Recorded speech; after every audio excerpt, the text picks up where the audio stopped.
कभी कभी हमें वो चीजें मिलती हैं जो हमें नहीं चाहिए, लेकिन वो हमारी जिंदगी बदल देती है। यह एक ऐसी कहानी है जो एक साधारण दिन से शुरू होती है, लेकिन एक असाधारण मोड़ लेती है। आर्यन एक शांत सी गली में चल रहा था, जहां हर चीज सामान्य और शांतिपूर्ण लग रही थी, जब उसने अचानक जमीन पर एक पुरानी चाबी देखी। यह चाबी साधारण नहीं लग रही थी, इसमें कुछ खास था। उसने चाबी को उठाया और उसकी तरफ देखा। उसकी आंखों में एक अजीब सी चमक थी। उसे समझ नहीं आया कि यह किसके लिए हो सकती है। क्या यह किसी पुराने खजाने की चाबी थी, या किसी भूले बिसरे रहस्य की? यह चाबी किसी गहरे राज की कुंजी हो सकती है, या शायद कुछ और। आर्यन के मन में कई सवाल उठने लगे। आर्यन उस चाबी के साथ एक पुराने घर के सामने खड़ा हो गया।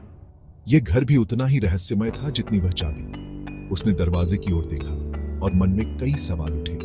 क्या यह वही दरवाजा है जिसे यह चाबी खोल सकती है? कुछ चीजें हमें हमेशा खींचती हैं, जैसे यह पुराना घर। यह घर अपने अंदर कई कहानियां और रहस्य समेटे हुए था। क्या यह चाबी वही खोलेगी जो हम ढूंढ रहे हैं? आर्यन के मन में यह सवाल बार बार गूंज रहा था। आर्यन ने धीरे से चाबी को दरवाजे में घुमाया और दरवाजा खुल गया। दरवाजा खुलते ही एक नई दुनिया उसके सामने थी। जब आप कदम रखते हैं तो आप कभी नहीं जानते कि क्या होने वाला है। हर कदम एक नई कहानी की शुरुआत हो सकती है, तो आप कभी नहीं जानते कि क्या होने वाला है। आर्यन ने भी नहीं सोचा था कि यह चाबी उसकी जिंदगी को इस तरह बदल देगी।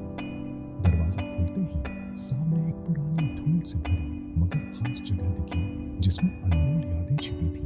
यह जगह किसी समय की गवाह थी, जिसमें अनमोल यादें छिपी थी। हर कोने में एक कहानी थी, हर वस्तु में एक याद। कुछ चीजों को खोने से पहले हमें समझना चाहिए कि वे हमें क्या सिखाती हैं। ये पुरानी जगह आर्यन को बहुत कुछ सिखाने वाली थी। हमें समझना चाहिए कि वे हमें क्या सिखाती है। हर वस्तु, हर याद हमें कुछ न कुछ सिखाती है। क्या आप उस चाबी को इस्तेमाल करते? क्या आप भी उन रहस्यों को जानने की कोशिश करते जो उस चाबी के पीछे छिपे हैं?